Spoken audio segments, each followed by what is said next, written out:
in the aisle, swinging happily on the handrail each time the bus jolted to a stop. When they got off, the sky was greyer still, and there were leaves blowing in the cold wind as they walked alongside the canal. There's something about chilly afternoons that makes people all the more determined to enjoy themselves, and the Stewarts weren't the only family in London who'd thought the zoo might be a sensible place to spend their tea time. It was very busy.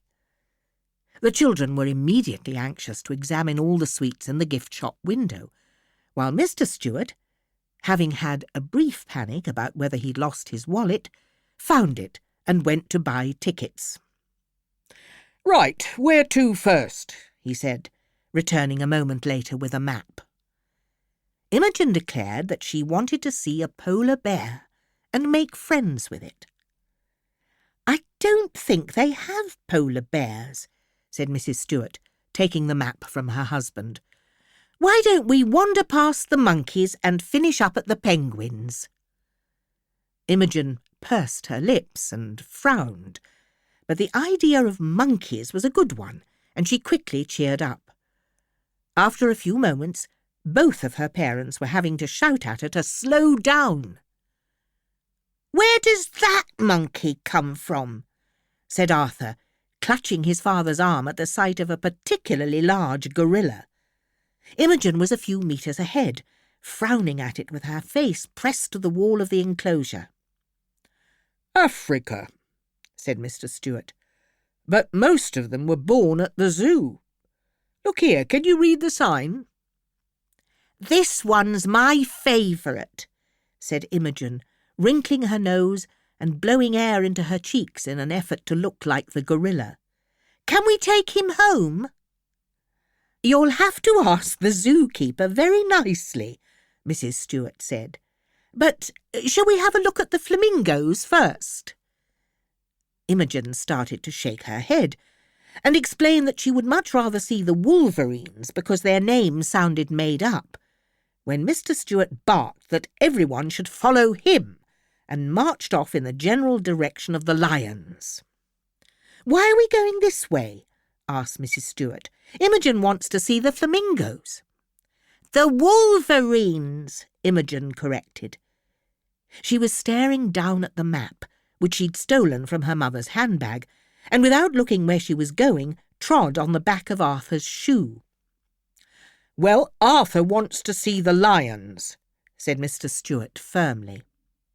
"I'd rather have an ice cream," said Arthur, glaring at his sister and pulling his shoe back onto his foot. It was the sight of an ice cream stand that had caused him to stop so suddenly. "Why do you want an ice cream?" said Imogen. "It's freezing."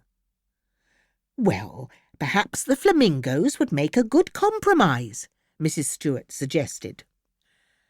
"That's not a compromise. That's just doing what you want to do," said Mr. Stewart. "You're only saying that because you want to see the lions." Eventually they decided that, provided they were quick, they would have time for everything. But Mr. Stewart spent so long looking at the lions, and Imogen spent so long looking at the wolverines, that they ended up with no time left for the flamingos at all. "Well, that's it," said Mrs. Stewart, in her cross but pretending to be polite voice. "We'll have to go home. The zoo's about to close."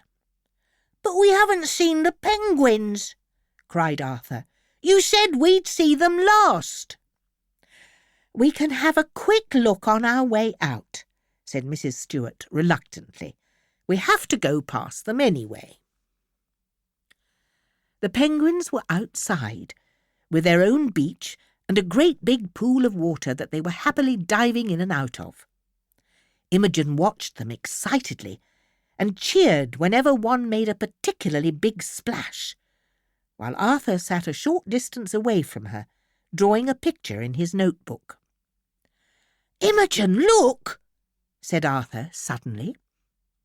One of the smallest penguins had walked right up to the glass and was peering at him. "Oh, he wants to be our friend," said Imogen, rushing to join her brother.